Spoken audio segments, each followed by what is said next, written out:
I did a bad thing. I think that'd be funny.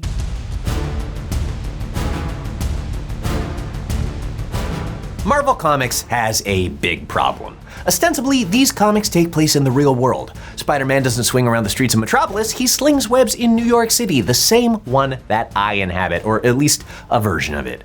And from Eminem to Obama, familiar faces fill out the Marvel Universe.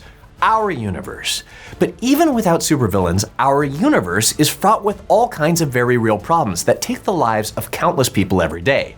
Problems that could definitely use an entire multiverse filled with super geniuses, like literally thousands of them. This tonal clash of real-world problems in a high-concept world is perfectly summarized in this now infamous panel where Dino bad guy Sauron announces, "I don't want to cure cancer, I want to turn people into dinosaurs." On one hand, this is a rather tactless dismissal of a very real life-threatening disease that kills about 600,000 people a year in the US alone. On the other hand, I kinda respect the honesty of this comic character logic. In a comic book world built around escapist fantasy, why get bogged down justifying horrifying realities of the real world? The trouble is, whether Sauron likes it or not, Marvel has grown out of being just escapist fantasy. An increasing tendency to relate their fantastical stories to real-life problems means that cancer pops up all the time. There are over 60 people in the Marvel Universe who have canonically had cancer, and yet technically like a third of those are versions of Deadpool, but still.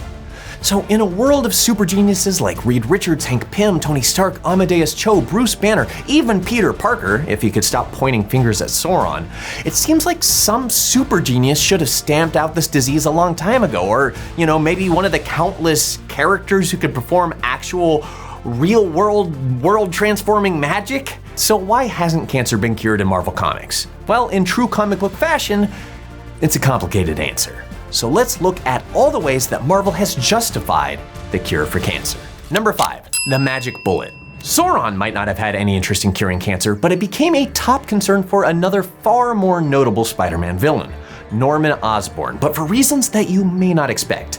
In the late 2000s, Norman Osborn found himself in charge of the Thunderbolts, an anti-hero team of former villains looking to redeem themselves. Think of them as like the Suicide Squad with a worse name, but a better lack of having Jared Leto affiliated with them. Really bad. But nearly as quickly as this dream team gets together to rustle up a ruckus, they find themselves in trouble when old Norman Osborn is blackmailed by none other than walking meme Deadpool. As previously mentioned, the most immediate association that most people have of cancer in the Marvel Universe is Deadpool. After all, Wade Wilson was all but given a death sentence when he discovered that he had 34 inoperable tumors. But the Weapon X program gave him an accelerated healing factor that battled back his disease and keeps him alive. Now, like some unholy yin-yang, that combo of disease and healing factor keep him kicking and keep his face looking a lot like a hot dog that popped in the microwave. There's no great way to kill Deadpool. His accelerated healing factor puts even Wolverines to shame. But as Norman Osborn realizes, that's because people insist on attacking Deadpool's healthy cells. As it turns out, he may be far more vulnerable to having his cancer attacked. That's right. Cancer is cured in the only way that you could realistically imagine somebody to actually start caring about it in a superhero universe, by turning it into a weapon. And thus, the anti-cancer bullet is invented. What's especially cool is how they never actually say how Norman Osborn manages to do this. It happens entirely off-panel. Curing every type of cancer imaginable and distilling it into some kind of serum that could be administered by physically blasting a hole into a body is just another Tuesday for Norman Osborn. I'm something of a scientist myself. Needless to say, Deadpool does not get blown away by the life-saving, thus life-taking weapon, and presumably millions of people in universe die as the literal magic bullet to defeat cancer goes on to just rattle around in some desk drawer until the end of time. Number 4, Mr. Negative results. At the exact same time that Norman Osborn was developing cures for cancer for selfish purposes, another fan-favorite character was facing bizarre consequences from a different cure to his disease. Eddie Brock has had a tough go of it. The 2003 storyline The Hunger revealed that the symbiote was originally attracted to him because of another entity that was sapping his life force: cancer. For 5 years of storylines, he tried to deal with this in any number of ways. Taking off his suit, selling it to donate his earnings to charity, trying to kill himself, rebonding with the suit, and trying to kill himself again.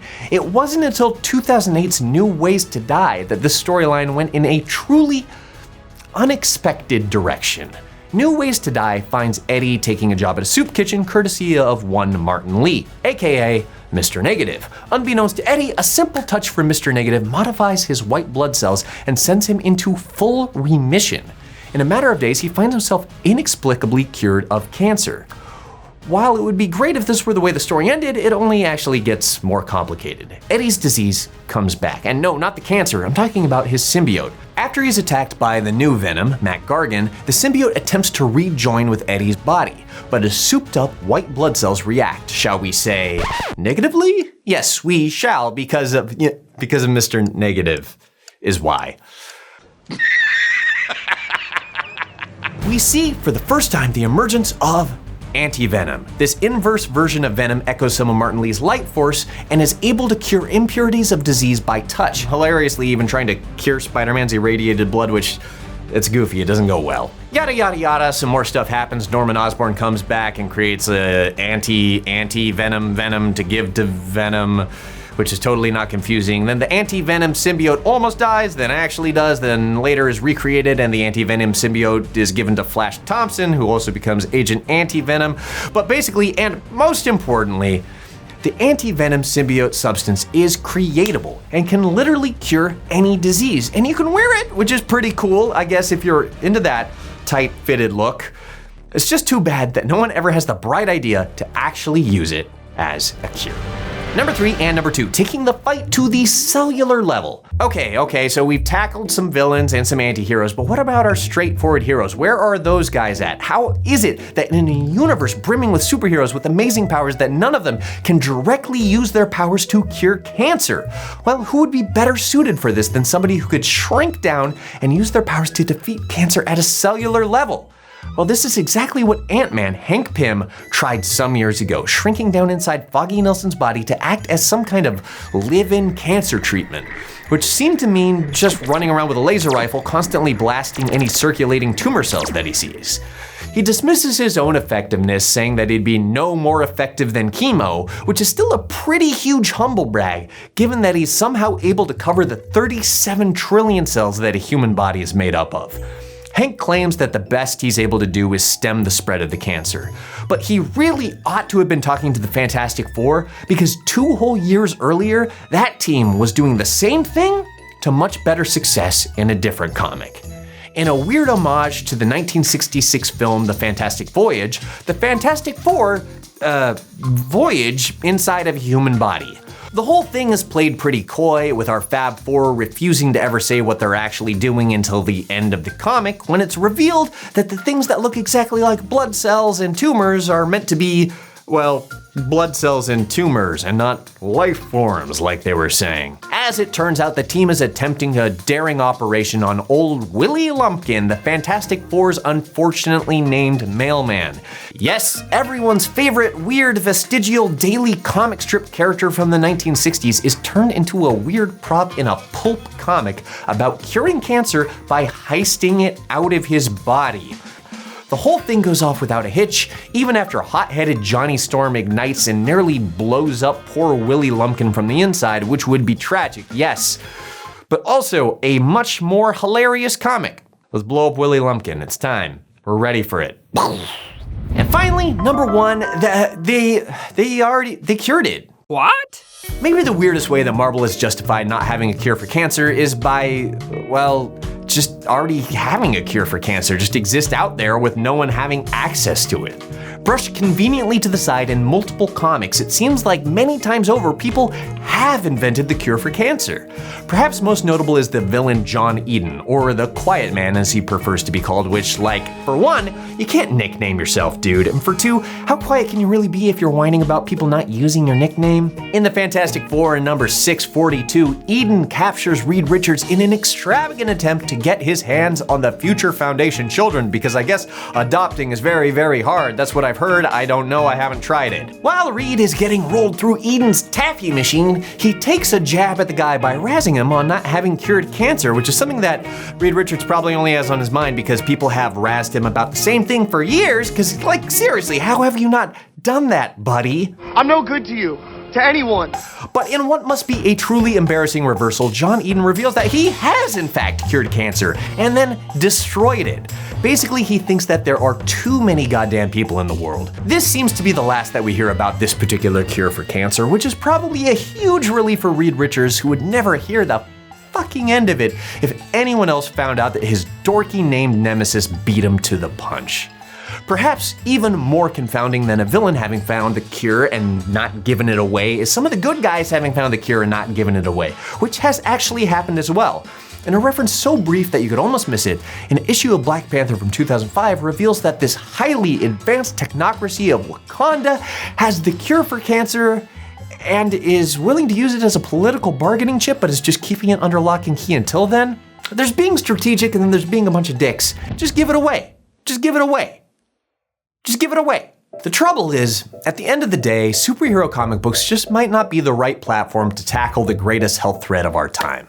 Am I saying that they shouldn't include references to cancer? No, absolutely not. It's too big of a problem for them to realistically ignore. But if comics are insisting on being set in a version of the real world and approaching real world problems, then I'd like to challenge them to approach them intelligently. One-off references to cures that are never discussed again, or being used as a punchline in a parody of a sci-fi film from the 60s, and that time that Spider-Man accidentally killed Mary Jane with his radioactive semen, are just not cutting it for me. They can be smarter about this, and I believe it. And you know what the panel is after Sauron says that he doesn't want to cure cancer? It's Sauron trying to seduce Shark Girl, which might be even weirder. That's a whole different problem. It gets into all kinds of nasty stuff that I don't have the time to talk about. Okay, for one, she's a shark girl. For two, hey everyone, if you enjoyed that episode, the best way by far to support Dorkly is to sign up for Dropout. Every month for less than the price of, I don't know, like a comic book and a half, you get Dorkly shows a week early, you get exclusive access to the Dropout Discord where you can talk to us about your favorite comic book and a half, you get exclusive shows like Dimension 20 and Troopers, which are both so funny and so good. So head over to dropout.tv, sign up for the free trial, get on that Discord, and I'll tell you how that comic book ends. Ends with a cliffhanger. That's a spoiler.